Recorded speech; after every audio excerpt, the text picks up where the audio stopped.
Hi, I'm Eve. I'm the Director of Photography for Realm Pictures, currently shooting the Underwater Realm.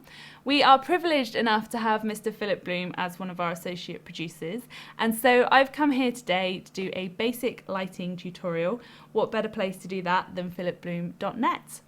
Lighting is the most important part to my job, and it sounds cliche, but I would much rather shoot a well-lit scene on a DSLR than a badly lit scene on 35mm. We have had a lot of questions recently asking us how we go about lighting our video blogs and more recently our Kickstarter video. And so today I'm going to take you through step by step how you can light your own interview or a video like this one. But to do that, we have to go right back to the beginning. So here we are in our blank canvas, our dark room, and I guess the first thing we're going to need to do is turn on a light. So I should now be correctly exposed, and a lot of people may leave it at this, but I really wouldn't. It looks fairly nasty. The reason for this is because there's not that much separation between me and the background. We're both lit fairly well. The way we're going to combat this is we're going to use something called the inverse square law. This sounds really, really scary, really technical, but it's not. It basically means the closer you bring your light, providing that you keep the exposure on your subject correct, the darker the background's going to be. Now you can correct your exposure any usual way, the aperture, ISO, shutter speed. We're actually using ND, but of course if you're fortunate enough you can also use dimmers on your lights. Okay, so we've brought the light closer. That's darkened the background, therefore adding a little bit of contrast between me and it. However, we've still got these horrible harsh shadows my earrings are creating here. As I turn my face, you can see this horrible nose shadow, which I absolutely hate. Also, I haven't got much of an eye light here. Eye light, I think, is massively important. Never forget an eye light. They say that the eyes are the window to the soul, so get that little eye light in there, make them ping a little bit. But what we're going to do is we're going to get rid of these harsh shadows and we're going to use diffusion. Dave, if you could pop that diffusion up for me. And this is going to soften out those shadows and give me a much larger eye light. That's because we've now turned a really small light source into a much bigger light source.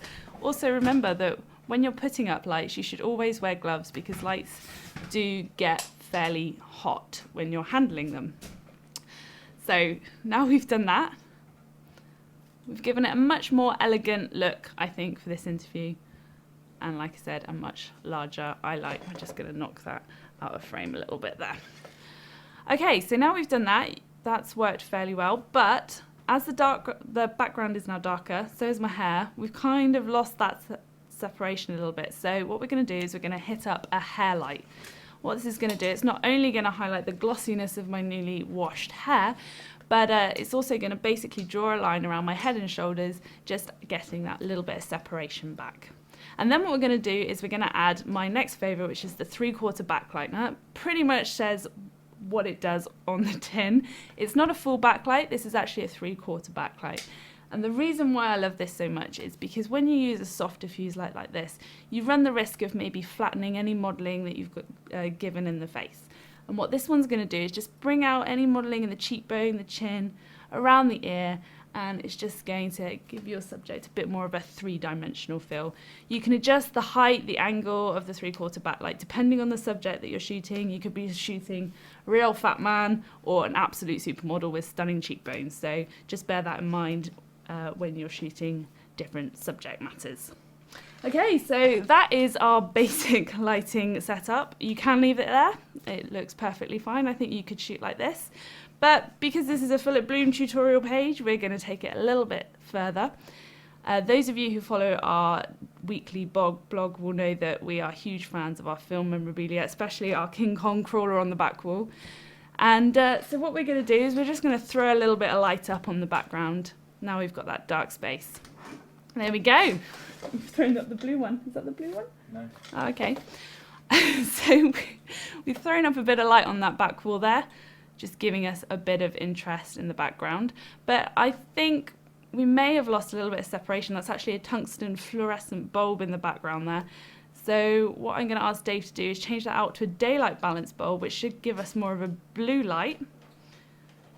And we might regain the contrast between my orange sort of skin tone red hair and the back blue light. There we go, that's better. That's given us a bit more separation. And then the last final touches, we've just got a little bit of colour down here in these red bins. I think we should just hit up a little bit. Maybe, I think we've got a desk lamp down there that's just going to hit up some specular highlights. Perfect, on off, there you go, you can see that. And the last final touch there is a little bit of dead space up here in this left-hand corner on the stairs. So we're just going to throw a little bit of light down those stairs. Never forget the little touches like this. They can add a lot of depth to shots. There we go. One final light down the stairs, and that is your final finished product. So there you have it. There is our lighting setup. We used a total of 6 lights to make it happen. This is what it looked like before, and here's what it looks like now. And just to do a bit of a recap, we've got the key light, the hair light, 3/4 backlight, and 3 lights in the background, just hitting up a bit of detail. For those of you that are familiar with 3-point lighting setups, you'll notice that we didn't talk about any fill, but I really don't think you'll mind, so don't worry. If any of this has been useful to you, then please come over to theunderwaterrealm.com, where we do a weekly blog and talk about this sort of stuff all the time. However, more importantly, please come over to our Kickstarter campaign page, where we're offering fantastic tutorials on all sorts of things, including exploding cannons to make safe explosions for your indie action film, to battery-powered LED soft lighting. Fantastic tutorials that are really worth any donations that you guys can offer us. As I said earlier, Phil Blue made a donation. He is an associate producer on this project, which really means a lot to us. So thank you so much for that, Phil. If you have any questions for me or for any of the team, then please do get in touch. The best way to get in touch with me is on Twitter. I am @Eve Hazelton. Thanks very much for listening, and I will see you all really soon.